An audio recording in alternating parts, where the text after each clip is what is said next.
Hello there. Today I wanted to have a conversation about Anakin Skywalker and why he wasn't made a Jedi Master as soon as he joined the Jedi Council. It's kind of weird that he wasn't really made one, considering the fact that he was literally one of the most powerful Jedi in the entirety of the Jedi Order, was a general throughout the entirety of the Clone Wars, fought Count Dooku on multiple occasions, killed Count Dooku during the Invisible Hand mission to save Palpatine, and was probably one of the most prominent generals in the entirety of the Clone Wars to begin with. So today, we were going to be talking about why he wasn't accepted into the actual rank of mastery. So without further ado, here we go.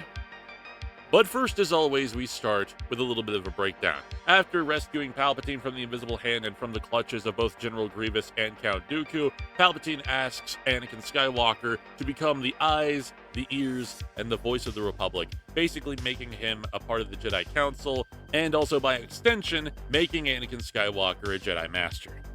This would make Anakin Skywalker the youngest Jedi Council member in the entire history of the Jedi Order and would probably make him one of the youngest Jedi Masters to ever serve the Jedi Order throughout the entirety of the Jedi Order's history. Unfortunately, however, Anakin Skywalker did not get the rank of Master, but he was able to be a part of the Jedi Council itself, which was not very good for Anakin because with the rank of Council member also comes the rank of Master, and he didn't get that, and he was very insulted by that.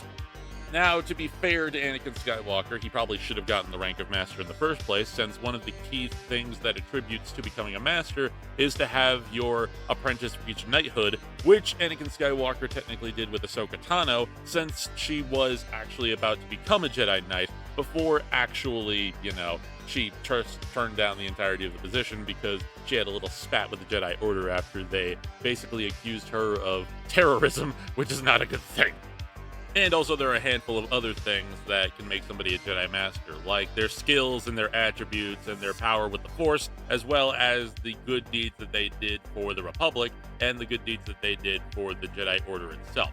For power, of course, we have, him being the Chosen One, him having amazing combat abilities and being one of the most seasoned and most skilled Jedi combatants in the entirety of the Jedi Order, an amazing lightsaber combatant, a mastered strategist, one of the most ambitious strategists throughout the entirety of the Jedi Order. And for the Republic, he was literally a general for the Clone Wars and fought alongside the 501st Legion, saving literally millions of lives, as well as other members of the Jedi Council, other members of the Jedi Order, including saving several politicians that were involved with the actual Republic itself, like William Tarkin and Padme Amidala on multiple occasions. So with all three of those things in mind, that's training his Padawan learner into a Jedi Knight, that's check. His power and his skills in lightsaber combat, as well as his power with the Force, that's also check. And that's the good deeds that he did for the entirety of the Republic, and that's an additional check. Really, there's nothing stopping this guy from becoming a Jedi Master, aside from the members of the Jedi Council who refuse to make him one. Now, there are a handful of things that are being spread around as to why Anakin Skywalker shouldn't have been made a Master in the first place, or even been on the Jedi Council, and I want to address a couple of those right now. First of which being lack of emotional control and maturity, his attachments and fears, his impulsiveness and recklessness, as well as his general instability.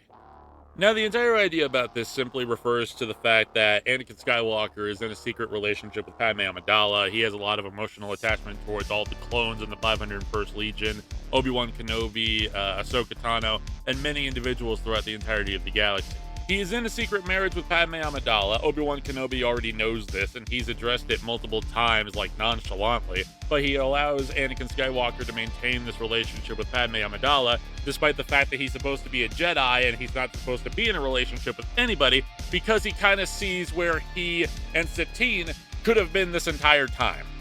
He has strong emotional attachments for Obi-Wan Kenobi, even extending to the point where Anakin literally went on a revenge killing spree, trying to hunt down the guy who he thinks murdered Obi-Wan Kenobi, when in fact it was Obi-Wan Kenobi who was disguised as the bounty hunter who killed him. And on top of that, the mistrust of the actual Jedi High Council itself, after they literally convicted Ahsoka Tano of actual legit terrorism, with absolutely no proof to support the idea that she committed terrorism in the first place. Along with that, there's the whole Palpatine situation, political tensions, and the distrust of Palpatine's manipulations on Anakin Skywalker over the course of the past 10 years, and wanting to use Anakin as a spy to spy on Palpatine, even though they know that Palpatine has basically been influencing Anakin since he became a Jedi. So why are you not doing anything about this? Why was your first idea to take Anakin Skywalker, the guy who was influenced by Palpatine for over 10 years, who he considers to be a father to him, and send him to be a spy to test his loyalty to the Jedi Council when he has literally done everything for the Jedi Order over the course of this entire 3-year span war, and ever since he became a Jedi in the first place? And then there's the unfulfilled requirements for mastership, like training a Padawan to knighthood and demonstrated wisdom and mastery. First of all, that's a load of crap. He literally trained Ahsoka Tano from a Padawan learner to a Jedi Knight. She was about to become a Jedi Knight because apparently accusing her of mass terrorism is considered to be a test for a Jedi. But she denied the actual promotion to Jedi Knight because she didn't want to be associated with the Jedi Order after they accused her of domestic terrorism. And also there's the whole demonstrating wisdom and mastery through the Force. First of all, not every member of the Jedi Order is wise or a master at something. There's 5 different members of the Jedi Order who are not as wise as they think they are, and who are not as powerful as they actually think themselves to believe. Because, swear to God, whenever Anakin Skywalker brought forward the premonitions that he had about Padme dying in childbirth, and whenever he brought forward his, future visions of Padme, his idea to give Anakin advice was effectively, let her die, it's fine, let her become one with the Force, let go of everything you fear to lose.